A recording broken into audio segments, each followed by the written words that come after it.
మా ప్రియ పరలోక ప్రార్థన నీకు స్తుతులు స్తోత్రాలు చెల్లించుకుంటున్నా. గడిచిన 2024 సంవత్సరంలో తండ్రి నాయన ప్రభువా 11 నెలల తండ్రి నాయన 28 దినములు మమ్మల్ని పోషించి రక్షించి నీ కృపలో నడిపించిన దేవా నీకు స్తోత్రాలు. నీ కృపలో మమ్మల్ని తండ్రి నాయన ఈ దినము నిలబెట్టడానికి నీకు స్తోత్రాలు. కనికరము చూపించే దేశయ్య నీకు స్తోత్రాలు. చిన్న బిడ్డలైన వారు తండ్రి నాయన ప్రభువా ఈ యొక్క స్కిట్ వేయించుండగా తండ్రి నాయన నీ ఆత్మీయమైన కుమ్మరింపు బిడ్డలపై ఉంచమని అడుగుతున్నాను తండ్రి నాయన. ఎవరు తడబడకుండా ప్రభువా నీ యొక్క తండ్రి నాయన రక్షణ నీడలో ఎదగడానికి సహాయం చేయమని దిన దీవెనతో నింపమని యేసయ్య పరిశుద్ధ నామమును వేడుకుంటున్నాం తండ్రి, ఆమేన్.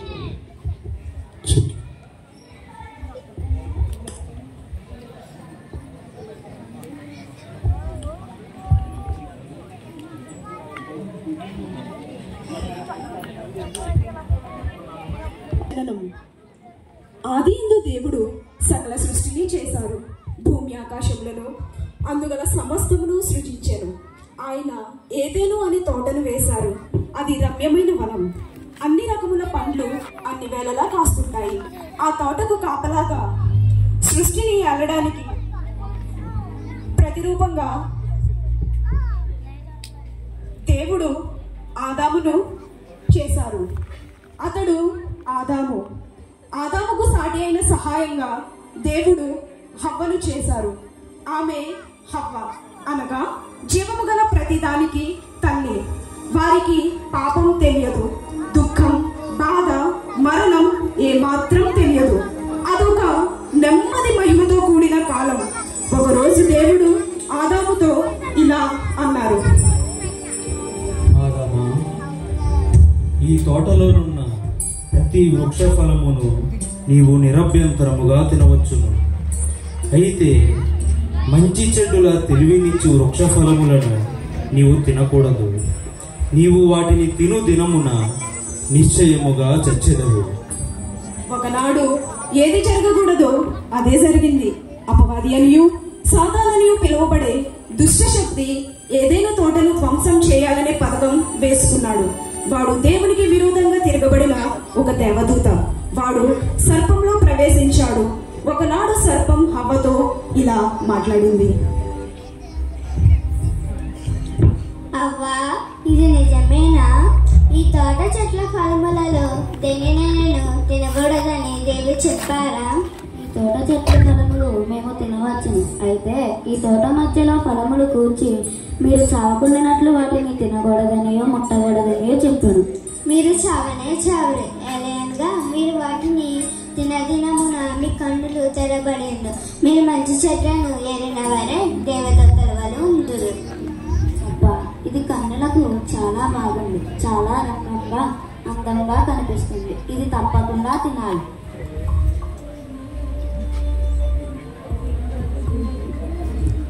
ఆదామా, ఇదిగో ఈ పండు తిను. చాలా బాగుంది. ఈ పండు తింటే మనం చావమాట. నేను తిన్నాను. మన కన్నులు తెరవబడి దేవతల వలె ఉంటామట. పాపం అంటే ఏమిటి? దేవుడు చెప్పింది వినకపోవడం, చేయకపోవడమే కదా పాపము. ఆది దంపతులు చేసిన పాపం దేవుని మీద తిరుగుబాటు చేయడం. ఆయన మాటను ధిక్కరించి విలువనీయక సాతాను మాటకు విలువనిచ్చి దేవుని అధికారం, ప్రేమ దూరమై సాతాను అధికారం క్రిందకు వెళ్ళిపోయింది. దేవుని మహిమ వారి మీద నుండి వెళ్ళిపోయాను. దేవుడు మానవుడు సృష్టికర్త సృష్టి విడిపోయారు. వీరిలో భయం, సిగ్గు, వేదన, దిగులు అన్నీ ఒక్కసారి పుట్టుకొచ్చాయి. సాయంత్రం వేళ దేవుని స్వరం వారిని ఇలా పలకరించింది, ఆదామా, ఓ ఆదామా, ఎక్కడ ఉన్నావు?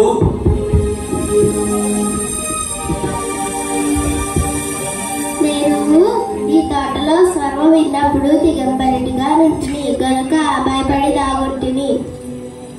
నీవు దిగంబరివని నీకు తెలిపినవాడెవడు? నాతో నుండ్రకు నిలిచిన స్త్రీయే ఈ ఫలములు కొని నాకు ఇయ్యగా నేను తింటిని.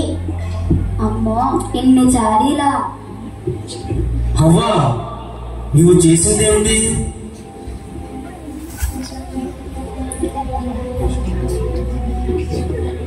నీవు దీన్ని చేసినందున పశువులన్నిటిలోనూ భూజంతువులన్నిటిలోనూ నీవు శపింపబడిన దానవై నీ కడుపుతో ప్రాకుచు నీవు బ్రతుకు దినములన్నీ మన్ను తిందువు. మరియు నీకును స్త్రీకిని నీ సంతానమునకును ఆమె సంతానమునకును వైరం కలుగు చేసేదను. అది నిన్ను తల మీద కొట్టును, నీవు దానిని మడుగు మీద కొట్టుదువు. హవ్వా, నీ ప్రయాసమును నీ గర్భవేదనను నేను మిక్కిలి హెచ్చించెదను. వేదనతో నీవు పిల్లలను కందువు. నీ భర్త ఎడల నీకు వాంఛ కలుగును, అతడు నిన్ను ఏరును. ఆదామా, నీవు నీ భార్య మాట విని తినవద్దని నేను చెప్పిన వృక్షఫలములు నీవు తింటివి గనుక నీ నిమిత్తము నేలంతయు శపింపబడి ఉన్నది. ప్రయాసముతోనే నీవు బ్రతుకు దినములన్నీ దాని పంట తిందువు. అది ముండ్ల తుప్పలను గచ్చ పొదలను నీకు మొలిపించును. పొలములోని పండ్లు తిందువు. నీ ముఖపు చెమట కార్చి ఆహారము తిందువు. ఎలయనగా నేల నుండి నీవు తీయబడితివి గనుక నీవు మరలా తిరిగి మన్నైపోదువు. ఆదామా, మీరిక ఈ తోటలో ఉండుటకు అర్హత లేదు. వెంటనే బయటకు పండి. ఒక విమోచకుని పంపుతాననే దేవుని వాగ్దానం కొరకు మానవులు ఎదురు చూస్తూనే ఉన్నారు. తరాలు యుగాలు దొర్లిపోయాయి. ప్రవచనాలు చెప్పబడ్డాయి. మోషే, దావీదు, యెషయా, మీకా, చెప్పాలంటే పాత నిబంధన అంతా యేసుని గురించిన ప్రవచనమే. చూద్దాం విమోచకుని జననం ఏ విధంగా జరిగిందో.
మరియా, భయపడకుము, దేవుని వలన నీవు కృప పొందితివి.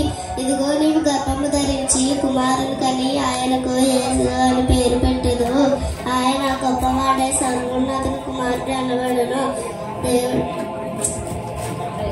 ప్రభువైన దేవుడు ఆయన తండ్రి అయిన యాకోబు వంశస్థులను యుగయుగములు ఏలును. ఆయన రాజ్యము అంతము లేనిదై ఉండును. నేను పురుషుని ఎరుగను దాన్ని, ఇది నాకు ఎలాగ జరుగును?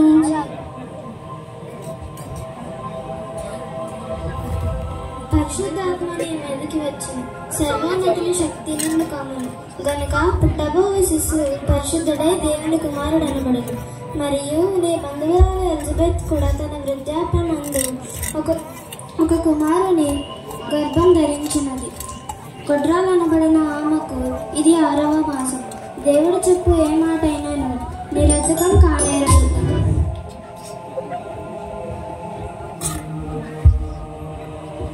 ఇదిగో ప్రభు దాసులు, ఈ మాట చెప్పున నాకు జరుగును కాక.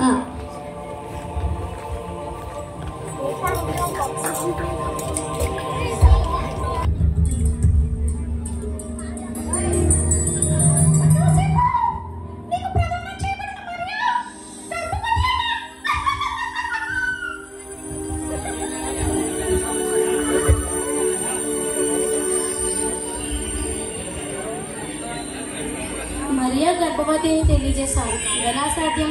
నేను ఆమెను ప్రదానం చేసుకున్నాను కదా. మరియా ఎంతో మంచిది, భక్తి పరురాలు, గుణవంతురాలు, ఓవులకైనా చెడుకోవతం కలిగింది కాదే. మరియ గర్భవతి ఎలా అయింది? నాకు అన్యాయం చెయ్యదు. నేను ఇప్పుడు ఏం చేయాలి? ఎలా ఆమెతో ప్రవర్తించాలి? రహస్యంగా విడిచిపెట్టాలా? వివాహం చేసుకోవాలా? లేదా దేవుడే నాకు ఆలోచన దయచేసి సమస్యను తీర్చాలి.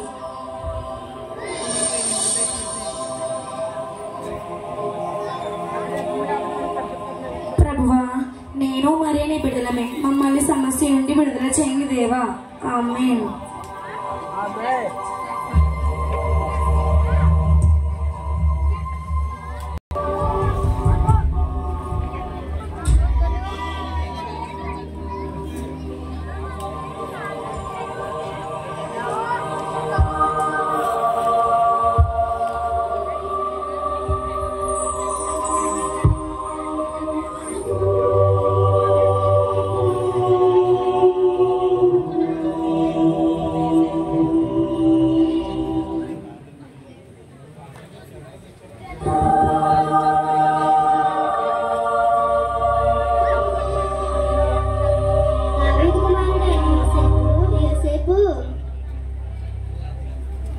నీ భార్య అయిన మరియను చేర్చుకొనుటకు భయపడకము.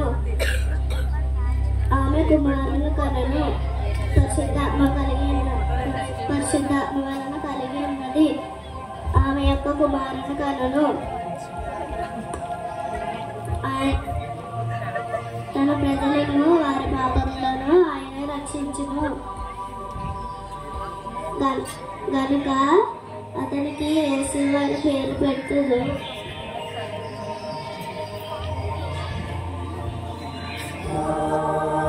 దేవాది దేవా, ఈ దేవుని దర్శించిన తండ్రి నీకు స్తోత్రములు. నా భార్యను మరియను చేర్చుకుంటాను. లోకరక్షకుడు అనగా విమోచకుని జననం మరియు కలుగుట ఎంత ధన్యత. ఆయనను ఉత్తరం పెంచగల వరం లభించింది. దేవాది దేవా, నీకే నా ధన్యవాదములు. నీకే ఘనత మహిమ ప్రభావములు కలుగునుగాక.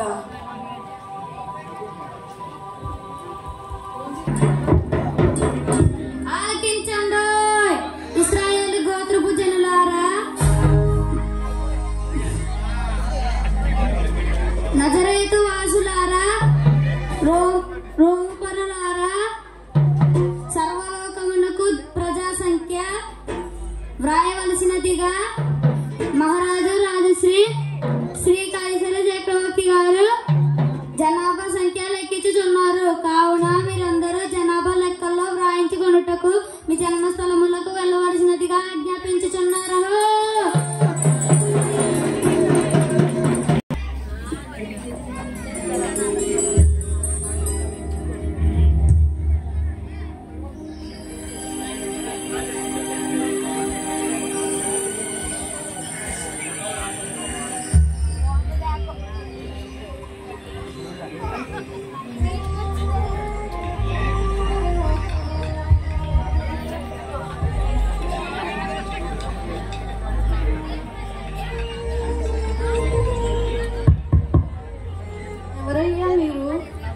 అయ్యా, నా భార్య గర్భవతి. మేము చాలా దూరం నుండి ప్రయాణం చేస్తూ వస్తున్నాం. కాస్త విశ్రాంతి తీసుకున్నట్టు మా స్థలం ఇవ్వగలరు. మమ్మల్ని దయతలంచండి. మీరు ఏమి అయ్యా, ఎవరు మీరు?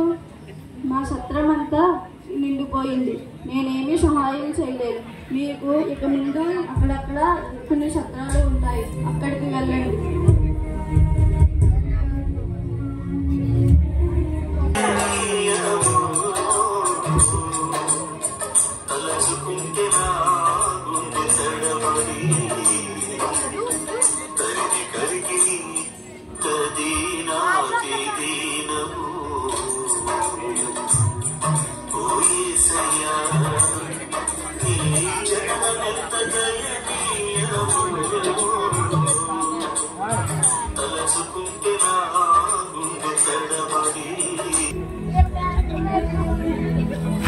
చాలా అలసటగా ఉంది. ఇంకా నడవలేను. ఒక్క అడుగు కూడా వేయలేను. కొంచెం మంచినీళ్ళు ఇవ్వండి. మరియా, అధైర్యపడుకో. ఒక లోకరక్షకుడు పుడతాడనే విషయం మర్చిపోకు. కొంచెం ఓపిక తెచ్చుకో. ఈసారి తప్పకుండా దేవుడు సహాయం చేస్తాడు.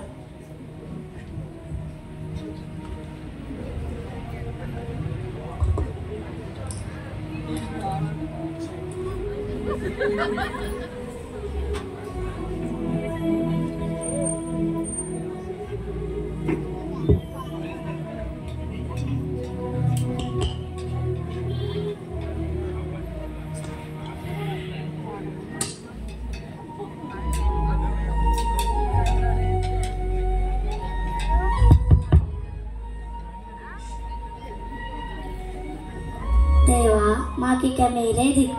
మేము ఎక్కడ ఉండాలో మీరే మాకు స్థలం చూపించండి.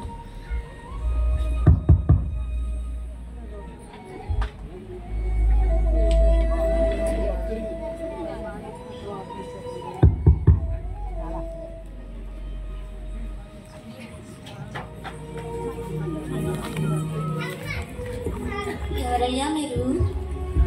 అయ్యా, దేవుని దయ మీతో ఉన్నది కాక. నేను దావీదు వంశంలో యాకోబు కుమారుడకు నా పేరు యోసేపు. నేను నా భార్య నజరేతుల్లో ఉంటున్నాము. ప్రజాసంఖ్యలో పాల్గొనటకు బెత్లెహేము వచ్చింది. నా భార్య చాలా సత్రం వెతుకాం, ఎక్కడా స్థలం లేదు. నా భార్య నుండి చూడాలి, కొంచెం కనికరించండి. దేవుని కృప మీతో ఉండును గాక. నీవు యాకోబు కుమారుడైన యోసేపు కదూ? నీ తండ్రిని నేను ఎరుగుదును. ఆ రోమను చక్రవర్తి పుణ్యమా అని అందరూ స్వస్థలానికి వస్తున్నారు. మీరేమీ భయపడకండి, మీకు ఎలాగైనా స్థలం చూపెడతాను. చెల్లమ్మా, అలా కూర్చో.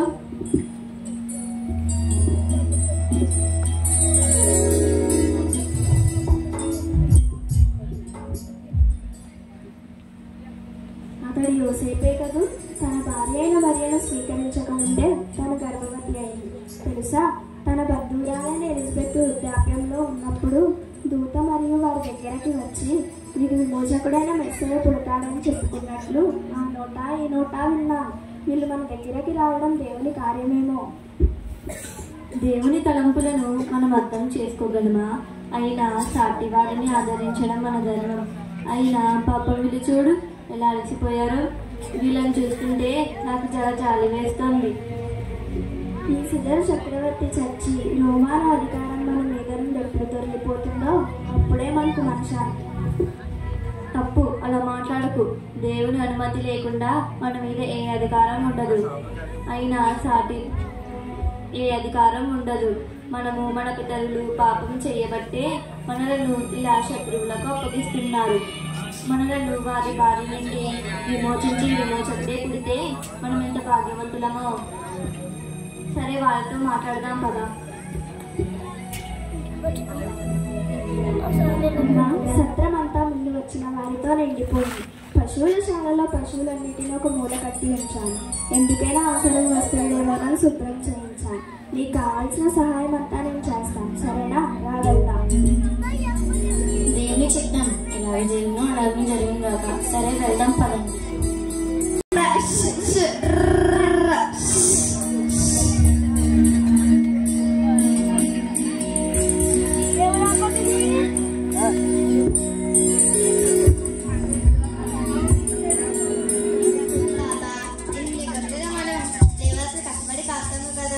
చివరకు వాటిని దేవరంలో బలి ఎవడకో కటిగా రంగటికో అమ్మాలంటే నాకు చాలా బాధగా ఉంది.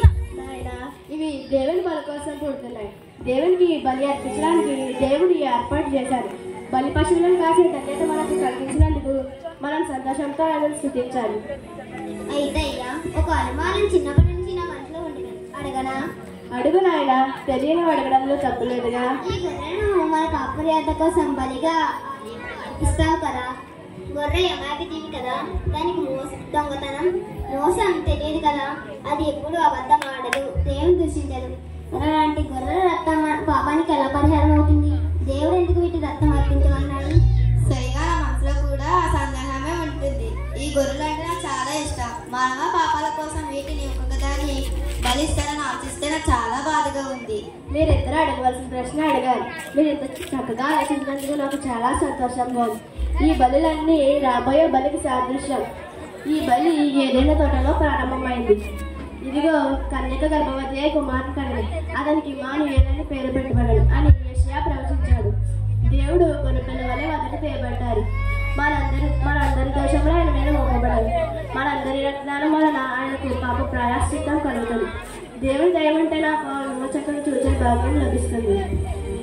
నా తండ్రి, నాకు ఈ సత్యం చెక్కినందుకు వందనాలు. నా సందేహం ఇచ్చింది. రాబోయే విమోచకుడు బలి అయ్యాక ఇక ఎవరు పాపర్యాతక బలిగా చేయరు. ఆ మాట విని నా మనసు తేలికైపోయింది. నా మనసు కూడా చాలా తేలిగ్గా ఉల్లాసంగా ఉంది. ఆ విమోచకుని చూద్దామని నిత్యాలు నా కడికి చాలా ఆనందంగా ఉంది. సర్దిమోడు గారా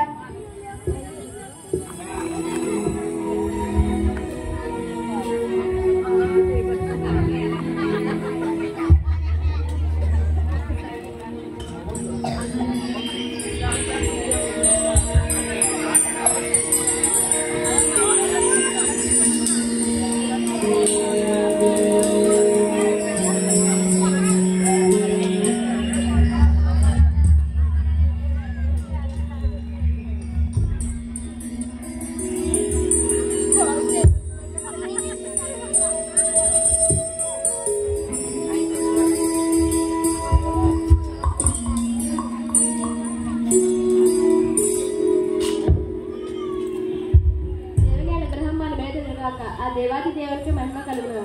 చాలా రాత్రి అయింది, మీరిద్దరూ పండుకోండి.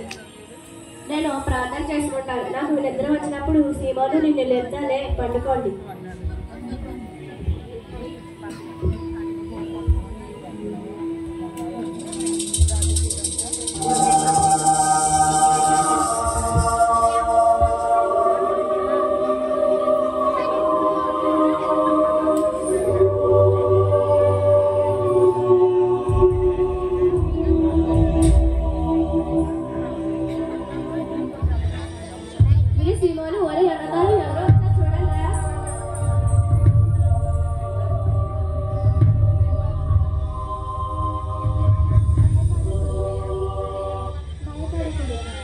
ప్రజలందరికీ కలగబో మహా సంతోషకరమైన సువార్తమానము నేను మీకు తెలియజేయబోచున్నాను.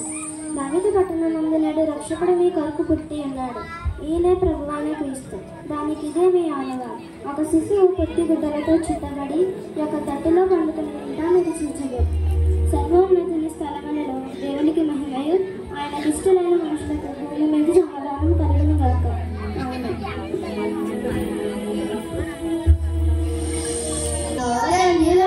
అబ్బయ్యా, ఎంత ఆనందకరమైన వార్త!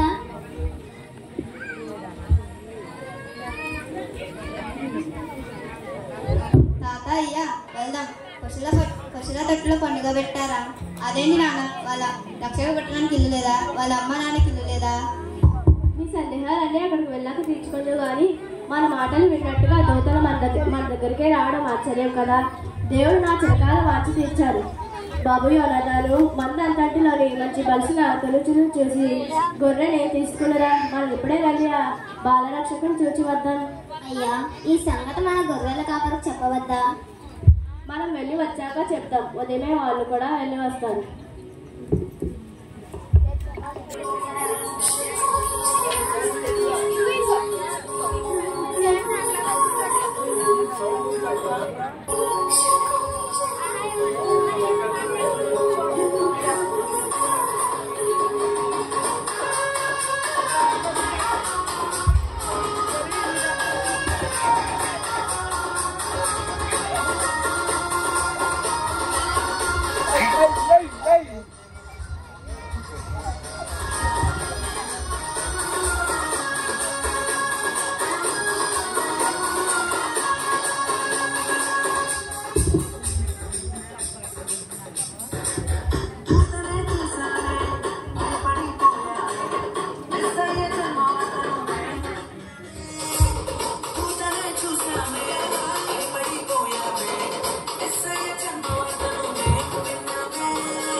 చేస్తున్నారు?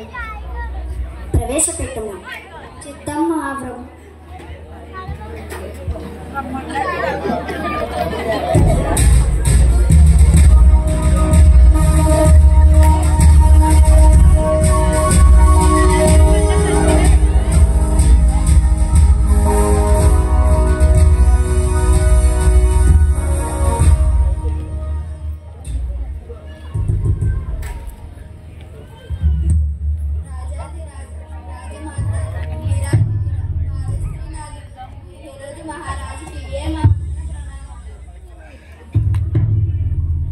ఎవరు మీరు?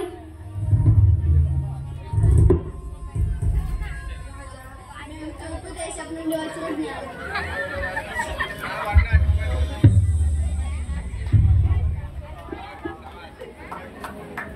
తూర్పు దేశాల నుండి వచ్చిన జ్ఞానులా? మీ రాకకు కారణమేమి? రాజా, తూర్పు దిక్కున ఉన్న ఒక నక్షత్రం నూతనంగా ఉదయించింది. రోదస్ మండలంలో పుట్టిన నక్షత్రం ఒక సూచన కలుగుతుంది. మా ఖగోళ శాస్త్రాలు పరిశీలించి అంతరిక్ష పరిశోధనలు నక్షత్ర మండలాలు లెక్కించి చూస్తే అది యుదయ దేశమే ఉండవచ్చని మా అంచనా. అవును రాజా, అది ఎంతో ఉన్నతమైన దేశము, పేరు ప్రఖ్యాత గల దేశము యుదయ దేశము. అంతేకాక ఆ దేవాది దేవుడైన మెస్సై రాక కోసం యూదులు వేచి ఉన్నారంట. యూదులకు రాజుగా పుట్టిన సంకేతం కూడా తెలుపుతుంది.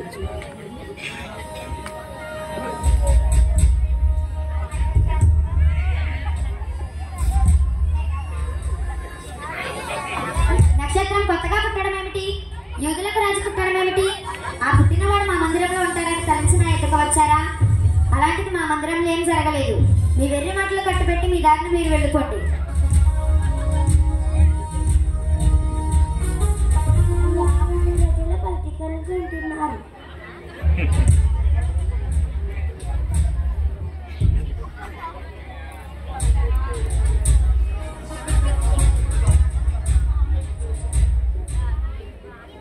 మహారాజా, పేదవాని కోపం పెదవికి చెట్టు, రాజుగారి కోపం రాజ్యానికి చెట్టు. శాంతింపురు. ఆగ్రహింపకండి మహారాజా, మేము చెప్పినది ముమ్మాటికి నిజమే.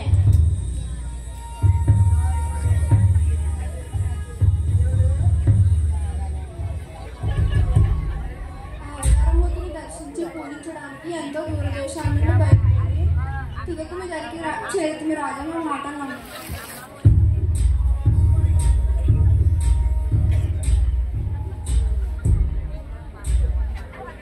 మీరు తెలియపరిచిన మాటలు ఎంతవరకు వాస్తవమో తెలుసుకునేంత వరకు నా మందిరంలో సేద తీర్చుకోండి.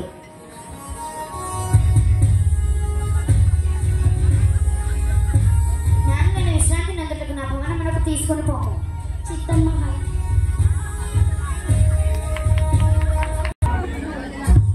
మంత్రి, ఆ పుట్టినవాడు ఎక్కడున్నాడో ఎలా తెలుసుకోగలను? శాస్త్రులను పిలవనంపించి వారి మత గ్రంథాలను పరిశీలింపజేస్తే విషయమేంటో తెలుస్తుంది. శాస్త్రులను పిలవనంపించదను. చిత్తం ప్రభు.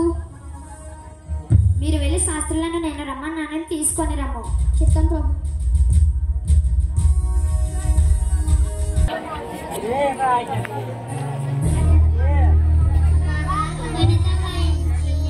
మా దేశములో పరిపాలిస్తున్న మీకు మా వందనములు.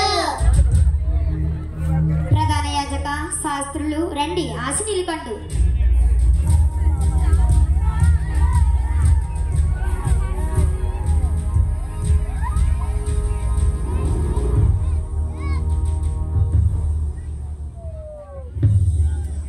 ప్రధాన యాజక.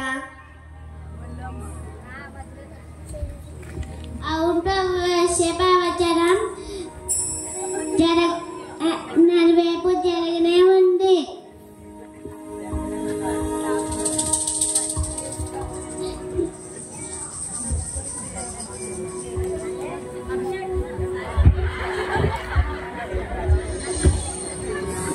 శాస్త్రులు తూర్పున నక్షత్రం పుట్టిందని యూదులకు రాజు పుట్టాడని వారు అడుగుతున్నారు.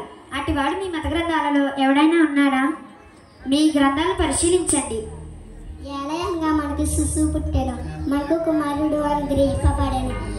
ఆయన భుజం మీద రాజుబాలు ఉన్నాడు. ఆశ్చర్యకరుడు, ఆలోచనకర్త, బలవంతుడైన దేవుడు, నిత్యుడకు తండ్రి, సమాధానకర్త కదు, అధిపతి అని అతనికి పేరు పెట్టబడెను.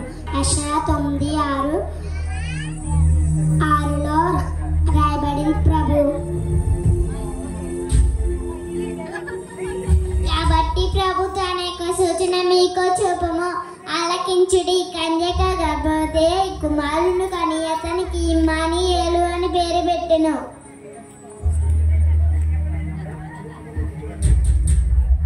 ఆ రాజు మహాపర్వతంతో వస్తాడు. ఉదాంశములో జన్మించి మమ్ములను పరిపాలిస్తారని నిరీక్షిస్తున్నాం రాజా. మేఘగన్నం శాస్త్రి. బెత్లెహేము ఎఫ్రాతా యూదా వారి కుటుంబంలో నీవు స్వల్ప జ్ఞానమైనను నా కొరకు ఇశ్రాయేలీయులను ఎలబోవాడు నీలో నుండి వచ్చును. పురాతన కాలము మొదలుకొని శాశ్వత కాలము ఆయన ప్రత్యక్షమగుచున్నని మేఘ 5:2 రాయబడి ఉంది. సరే, ఇక మీరు వెళ్ళండి.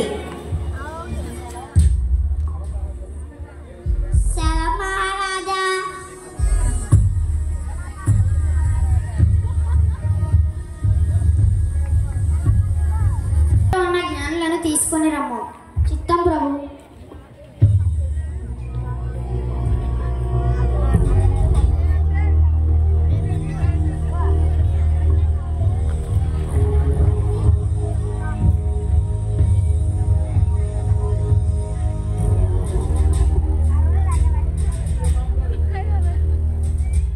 రండి, బెత్లెహేం పురములో జన్మిస్తాడని వ్రాయబడి ఉందట.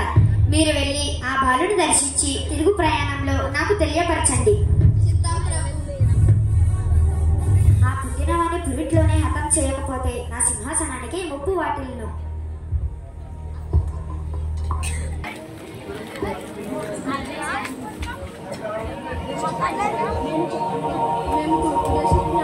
ఆకాశంలో ఒక నక్షత్రం అది నడిచే తారేది నడుస్తూ మమ్మల్ని నడిపించింది. నా పేరు బెల్తెషాజరు. రారాజు గుప్తరికి మీకు బంగారం సమర్పించున్నాను.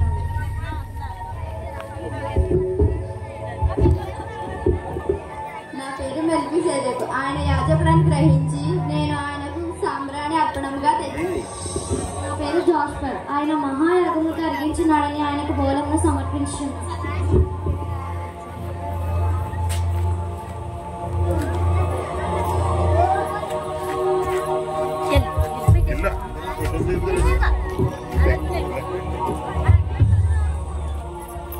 మీరు మా ఇంటికి వచ్చి విమోచకుని జన్మకు సహాయపడే అవకాశం ఇచ్చారు. మీకెంతగానో కృతజ్ఞత.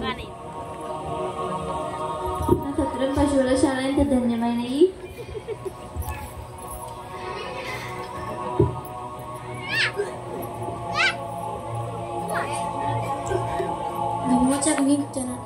విమోచకుడు లోకానికి వచ్చినప్పుడు మమ్మల్ని కోరుకోవడం, మీరు మాకు స్థలం ఇవ్వడం, ఇదంతా ఆయన ప్రణాళిక. దేవుడు మిమ్మల్ని అందరినీ దీవించునుగాక. ప్రియమైన వీక్షకులారా, ఆది దంపతులైన ఆదాము, అవ్వ దేవుని మాటకు అవిధేయతను చూపి మహిమ వస్త్రాన్ని విడిచి పాపపు వస్త్రాన్ని ధరించుకున్నారు. దేవుడు కేవలం తన కృపా కనిక్రముల ద్వారా మన కొరకు ఒక విమోచకుని అనుగ్రహించి తిరిగి ఆ ఏదేను తోట వంటి పరదైసిలో జీవవృక్ష ఫలములు భుజించు ధన్యతను ఆశీర్వాదంగా అనుగ్రహించున్నారు. ఈ రోజు నీవు నేను ఆయన మాటకు విధేయత చూపించి ఆ యేసయ్యకు మన హృదయంలో ప్రథమ స్థానం ఇచ్చి ఆయన అనుగ్రహించు మహిమను వస్త్రంగా ధరించుకొని ఆ ఆశీర్వాదముకు వారసులమవుదాం. ప్రభు సమాధానం మనకు తోడై ఉండును గాక. ఆమేన్.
గట్టిగా వీళ్ళందరికీ కూడా గట్టిగా కరతాళం జరుగుతుంది. దయచేయండి ఆయన గట్టిగా చప్పట్లు కొడదాం.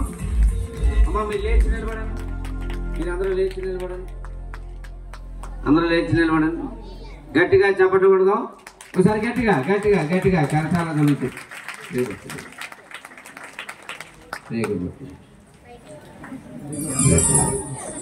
ఆ పాత్ర పరిచయం చేద్దాం. ఆదాము చప్పుడి సత్యశ్రీ,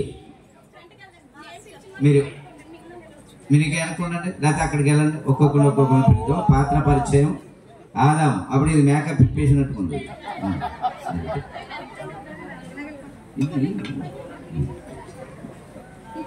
అవ్వ పోలిమాటి విక్టోరియా, వెళ్ళిపోవద్దు, ఇక్కడ ఉండండి. దూత కాలి కేథరిన్, బొగ్గుల అభిజ్ఞ, చప్పిడి అక్షయ.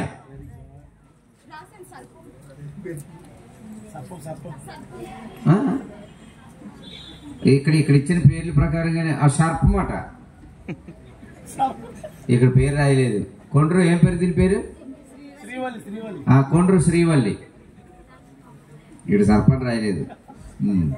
మరియా కే ఆరాధ్య, యోసేపు ఓబా నవ్య, దండోరా ఎలిపే సూర్య జాయ్, సత్రపు యజమాని కాళీ సౌమ్యకీర్తి. ఆ నాన్నలాగా మాటలేదు. సత్రపు యజమాని ఎలిపే నవ్యశ్రీ,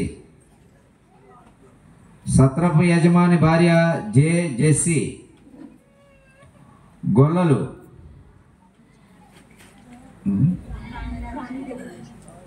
ప్రాణి లర్హన,